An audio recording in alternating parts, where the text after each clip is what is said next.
Hello, I'm Tibor from Boomla. Let's talk about using colors in the Boomla Visual Designer. I'm opening the designer, select the menu, and go for the background to edit the color.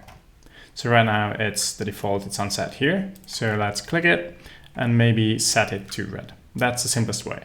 So these base colors are essentially kind of what you see is what you get. You can click red, pink, purple, and so on, and it will look like what you see here. Now you can change the shade. So for example, we are on purple now. You can use a lighter shade like 50. This will be super light. Something darker, 500 is the middle. And then you can go darker and you can go extra dark.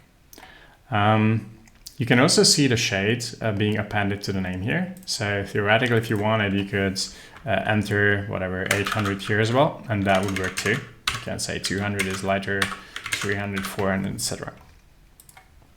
Now there's the opacity as well. 100 means it's fully opaque. 0 is basically invisible. So that's transparent. White on white is white. And then you can have 100 or anything in between. You can also see that the opacity is appended at the end as well, unless it is 100, because in this case it's the default, it's not appended. The same applies for the shade. The default 500 is not appended there. By the way, if you set something for shade 500, then it has to be added, otherwise it would be misinterpreted possibly. Okay, so these are the base colors. You also have black, which doesn't have a shade, but it still has opacity. White, same thing. And there's gray, in which case you can have shades as well, and opacity. Go back for the default. Okay, and there are two more special things. There's transparent, which obviously doesn't have any of these. And we have the current color. The current color is, as the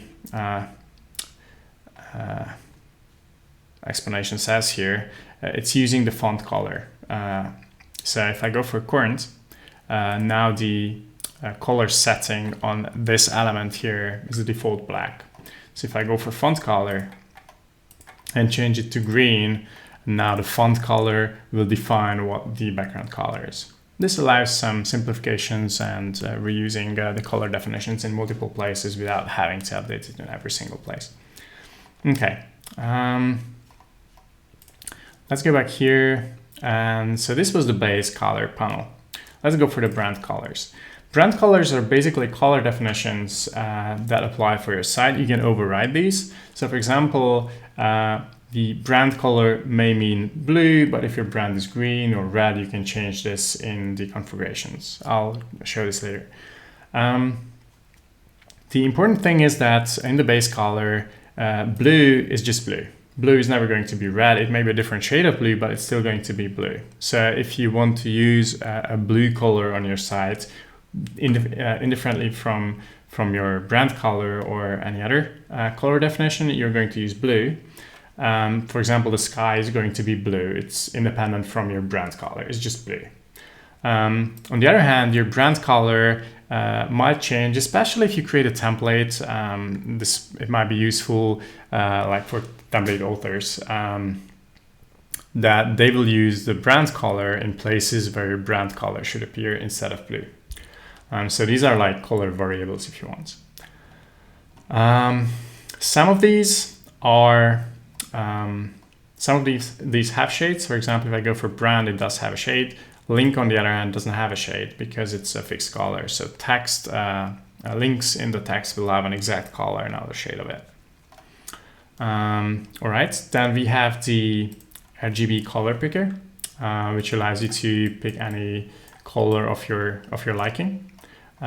You can also use the HSL color space for picking. It's basically the same picker, except it's going to use the HSL color space here for the definition. And also if you want to change some of the inputs here in the HSL space, then you can easily add it.